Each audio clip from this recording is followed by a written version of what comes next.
Assalamualaikum warahmatullahi wabarakatuh. Oke, perkenalkan nama saya Tiar Bramantia. Saya owner dari jaringan kedai kopi Cerita Kopi Nusantara. Oke, dalam beberapa video ke depan saya akan berbagi tentang bagaimana caranya kita berbisnis kopi, terutama kopi-kopi kekinian ya, kopi-kopi yang berbasis es sebenarnya. Jadi kopi-kopi dingin gitu ya, kayak kopi susu gula aren dan macam-macam. Banyak banyak varian lah, banyak menu. Dan saya sebenarnya lebih akan menyampaikan berbagi tentang fondasinya sih gitu ya, fondasi bisnis kopi. Jadi nggak akan tergantung dengan menu yang sudah ada. Nantinya teman-teman semua bisa mengembangkan menunya sesuai seleranya masing-masing. Gitu. Oke, kita lanjut. Biasanya ya mungkin di dalam benak kita begitu dengar, wah bikin kedai kopi, pasti modalnya gede banget nih. Iya, iya, iya. Memang kalau kita lihat dalam bisnis kopi yang konvensional, itu biayanya lumayan ya. Belum di luar tempat aja peralatannya tuh udah cukup mahal gitu ya. Kalau kita pakai mesin espresso misalnya kan untuk yang level ekonomi gitu ya, untuk yang memang industri buat kedai lah ya, yang buat jualan itu mesin espresso mungkin yang paling murah sekitar 25 juta, 20 sampai 25 juta lah ya. Itu mesin espressonya yang berbasiskan espresso machine gitu. Atau kalau mau manual brew lah gitu, kita nggak mau pakai mesin, manual brew gitu. Biasa kita butuh peralatan kayak gini nih. Ini grinder ya untuk ngegiling kopi ya, untuk ngegiling kopi. Nah, ini macam-macam sih. Biasanya yang bagus itu mungkin kalau kita bicara merek itu merek Latina ya, yang original itu harganya berkisar 2,5 juta ke atas. Ada juga yang merek-merek murah gitu ya. Contohnya ini sih sebenarnya saya sendiri ini pakai udah 2 tahun lebih. Ini mereknya Matrix gitu. Harganya 550 ketika beli, nggak tahu sekarang. Mungkin ya masih sekitar 500 sampai 600 ribuan lah ya. Harganya untuk giling kopi. Kalau untuk manual brew ini cukup sih, sebenarnya cukup. Bikin espresso juga bisa gitu. Nah, kemudian untuk bikin espressonya kita butuh alat. Ini salah satu alat untuk espresso manual brew. Banyak macam sih ya. Tapi yang rekomen sih ya memang ini Rockpresso namanya. Nah, Rockpresso ini harganya sekarang sudah di atas 3 juta. Jadi udah 3 juta lebih, 3,5 juta gitu ya. Dulu sih waktu saya beli ini masih di bawah 3 juta. Jadi sekarang terakhir saya lihat udah di atas 3 juta. Kemudian kita butuh timbangan digital, ya, timbangan yang ada timernya juga gitu, karena kita untuk menakar biji kopinya biasanya gitu, menimbang ya. Terus ada tekonya juga nih khusus ya, teko leher angsa. Dia bentuknya gini maka dibilangnya leher angsa. Jadi tekonya nggak bisa teko biasa yang lubangnya besar, harus yang kecil gini supaya pada saat menuang seduhan itu bisa diatur. Ini beberapa, kalau dihitung lebih banyak lagi sebenarnya peralatannya, kayak alat V60, Vietnam drip dan sebagainya. Iya, dihitung-hitung modalnya lumayan besar ya gitu. Di atas ya mungkin sampai 10 juta kalau dikumpulin untuk membangun kedai yang sederhana manual brew. Itu belum termasuk sewa tempat, meja, kursi dan sebagainya. Jadi ya mungkin di atas 10 juta pastinya ya gitu ya. Namun demikian, nantinya saya akan tetap bahas tentang penggunaan peralatan-peralatan ini ya. Cara penggunaan peralatan ini, bagaimana membuat kopi dengan standar manual brew.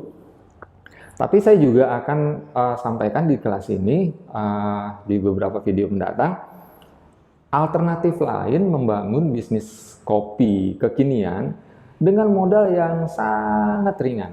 Jadi kita nggak butuh nih peralatan ini, nggak usah, semua nggak usah. Jadi peralatannya saya ganti dengan peralatan yang paling sederhana, yaitu adalah gelas. Gelas tangkar ini harganya murah ini. Berapa ya, 10 ribuan kali ya gitu. Ini yang ukuran 100 ml itu 10.000 sampai 15.000 gitu. Kalau nyari-nyarinya lebih rajin lagi mungkin di bawah 10.000 ada gitu. Sekitar gitulah. Ini alat utamanya hanya ini gitu. Kemudian kalaupun kita mau bikin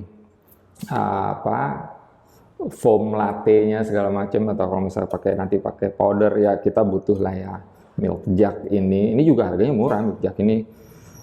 Milk jug macam-macam. Ada yang harganya ratusan ribu juga. Tapi yang ini yang udah sering saya pakai setahun lebih nih saya pakai ini. Ini harganya 60 ribuan aja. Cuma 60 ribu ya. Ada yang 200 ribu, ada yang 300 ribu gitu. Tergantung merek sih.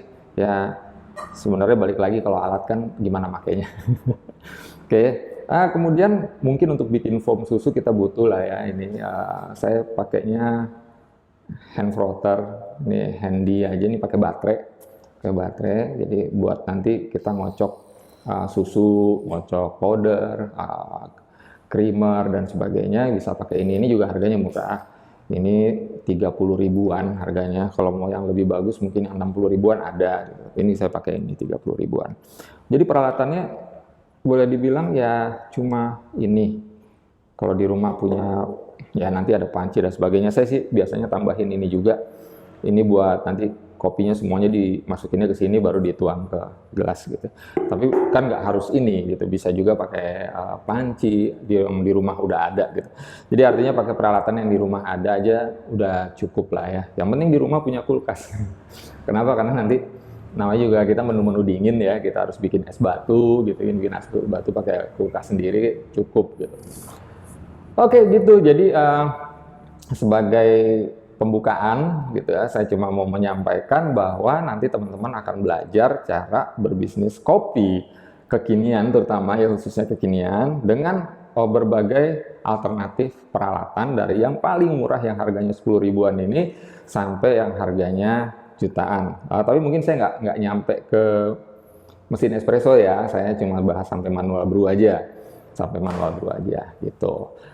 Ya, peluangnya gimana sih? Nah, justru saya ngelihatnya gini. Sekarang ini kan era new normal ya, masih bolak-balik PSBB. Jadi, bisnis kopi itu masih menarik apa enggak sih gitu kan? Banyak orang bilang, aduh, buka kedai. Siapa yang datang gitu ya ke kedai kita dalam kondisi seperti ini? Enggak juga gitu. Justru malah saya sendiri dengan jaringan kedai kopi kita di masa PSBB ini bisa dibilang omsetnya growth gitu ya, malah tumbuh omsetnya.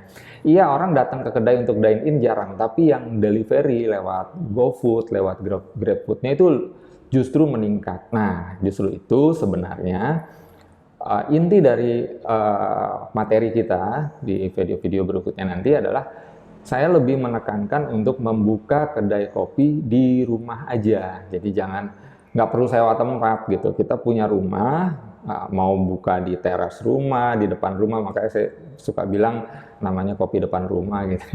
Mau buka di teras atau bahkan nggak buka sama sekali gitu, cukup dapurnya aja. Jadi kita cuma bikin di dapur, semua ordernya itu via GoFood atau GrabFood. Dan sekarang banyak channel lain, bukan hanya GrabFood, GoFood ya. Ada beberapa channel yang baru muncul nih sekarang, banyak loh muncul. Ada Kulina, ada apa segala macam lah, banyak lah. Koki ya gitu. Banyak aplikasi-aplikasi baru yang muncul untuk delivery order kuliner gitu, makanan dan minuman. Nah, itu bisa kita manfaatkan.